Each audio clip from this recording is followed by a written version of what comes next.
Hello everyone, this is Red Dude. People with sex drives way higher than their partners, how do you handle it? NSFW. You take matters into your own hands. We talk about it and don't play games about it. Neither one of us are embarrassed. I have the higher drive than he does and he is very physically affectionate and lovey, but there's no mixed signals. I admit when we were first together, rejection didn't feel great, but I find that really talking with him openly and looking at this from an us versus the problem, instead of a me versus him problem is something we are strong with. It's easy to feel like it's you versus your partner, especially with a bit of a bruised ego, which is fair to have. I learned to enjoy the cuddling and touching and kissing, but really pay attention to the signs he gives. There are some things he will only do if he seems like there could be a chance for him to get into the mood. Of course there's the occasion where he doesn't get in the mood, but he's kind enough to make out with me and cuddle extra till I feel like I need to go take care of it. And he offers lots of cuddles and kisses when I'm finished and usually makes a snack for us while I'm busy, this helps the most. The vibrator. I've read that some people use sex to ease tensions in their life, me. Other people need to have tensions eased before having sex, my wife. So what I have been doing is easing those tensions for my wife before initiating, such as cleaning, laundry, dishes, bills, etc. It eases her mind and makes it easier for her to get in the mood. Also, it's good for our relationship anyway. That's my advice. No guarantee that it will work, but it helps in my case. This man has unlocked the reason why women are saying they get turned on by seeing their husband do house chores. Lots of masturbation. As well as different toys to keep things fresh. I never try to force my boyfriend or beg him to have sex. We just chill and he initiates if he is actually in the mood, cause Lord knows I am always ready lol. Otherwise I take care of myself. It definitely hasn't been easy. I am like a once every day kind of person minimum. My boyfriend is a once every couple of months, maybe. If he's really stressed out at work it can be a while. I felt very rejected at first and unattractive. But I had to understand it from his perspective. To him, it's not important, and when you're stressed unimportant things go on the back burner. For me, it's a stress reliever, so the more stressed I am the more I want it. Just like when people are depressed they eat, but when other people are depressed they'll starve themselves. Everyone is different. I have a relatively high sex drive, but my new partner has a lot more than I do, so for the first time I've had to say sorry, not feeling it, I felt like I failed her. But I communicated it to her and she understood, and I think that's as healthy as it gets. I almost think that's a healthy experience every man benefits from. I had a GF I simply couldn't keep up with. 10 times in 24 hours was our record, but my best friend down there just got increasingly irritated and roughed up. Seriously, how are prostitutes and porn stars doing it for hours consecutively day after day? Looking back at it, living together was probably never a realistic option. My wife is the opposite, but this also made me a much more thoughtful lover, since doing it less often means more intimacy and it feeling more special than just ticking a really fun box, and since she isn't as horny, pleasing her takes more effort, which I like though. But anyhow, knowing the other extreme made me really tolerant and appreciative towards partners with a lower sex drive. It's been rough. I'm high libido, my wife was too, a decade ago, but not anymore. We probably had sex maybe a handful of times in the past few years. We've talked, but she just doesn't have any drive for it.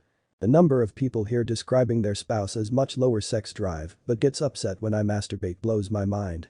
I don't understand how people can be this way. If person A wants some but person B isn't feeling it at the moment, that means person A is fully free to masturbate if they choose.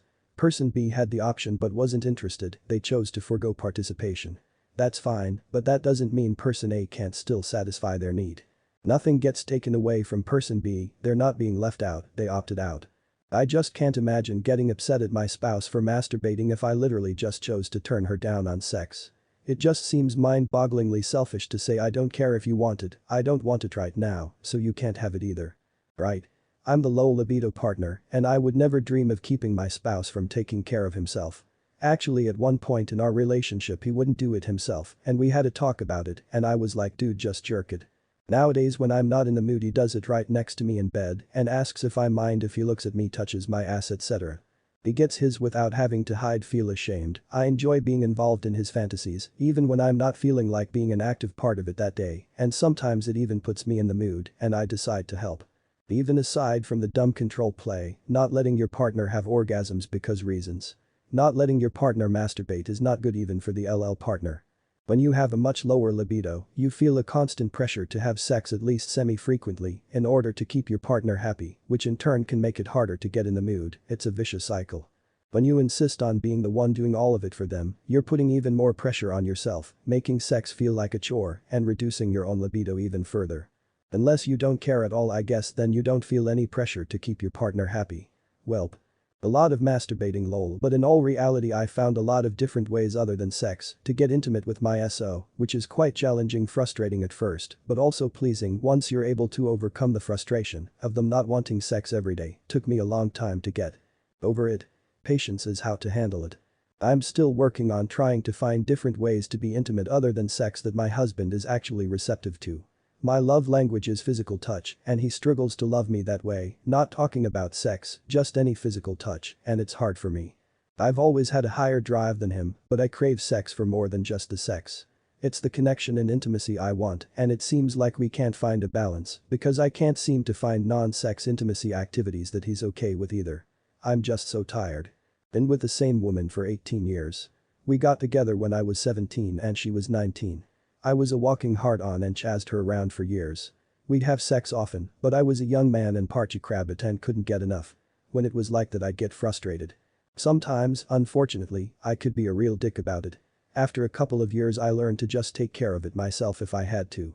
Around my mid-20s everything slowed down. I think science says puberty ends around there, whether or not that's true a lot changed. My sex drive slowed down quite a bit. I was satisfied with a couple of times a week.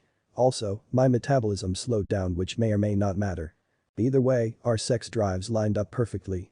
Now I'm in my later 30s and my sex drive has very slowly gone down since my 20s. My wife's has actually increased if anything. Now she's the one initiating, which can be difficult for her sometimes. And there are times when I actually say no. She understands and I make sure that when we have sex later it really counts. It's definitely odd to be on the other side though. All of this being said, sex is important in a love-based relationship. There's a difference between having different sex drive and being in a sexless marriage. If you feel like it's a chore or you feel like your partner feels that way, you need to have a serious conversation about it. You may need couples counseling. I've seen a lot of relationships end and almost every one of them had sexlessness as a major symptom before it ended. Thanks for watching, this was Red Dude.